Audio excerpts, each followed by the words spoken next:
جعفر ثامر من البصرة يقول: هل يجوز العلاج باستعمال الجري إذا كان الشخص مريض بالسعال؟ الجري من الأسماك المحرمة. لماذا؟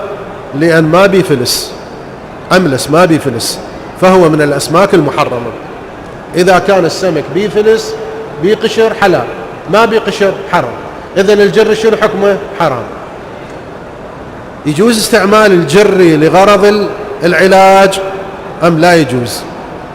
إذا كان الشخص مصاب بمرض شديد لا يتحمل عادة وانحصر العلاج باستعمال المحرم، جاز استعمال المحرم هنا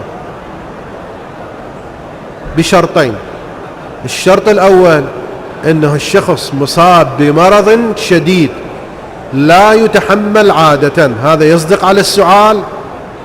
في أغلب الأحيان ما يصدق عليه، إلا إذا حصلت السعال مضاعفات شديدة.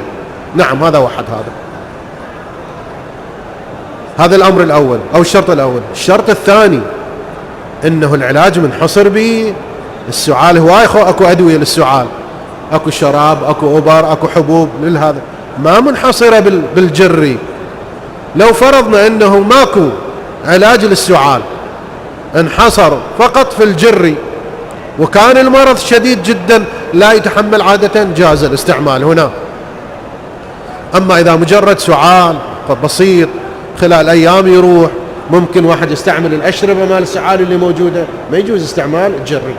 إذن استعمال الجري لغرض العلاج يجوز إذا كان الشخص مريض بمرض شديد لا يتحمل عادة، هذا أولا. وثانيا انحصر العلاج بالجري، انحصر العلاج بالمحرم، يعني أدوية أخرى لا توجد. نعم، في هذه الحالة يجوز.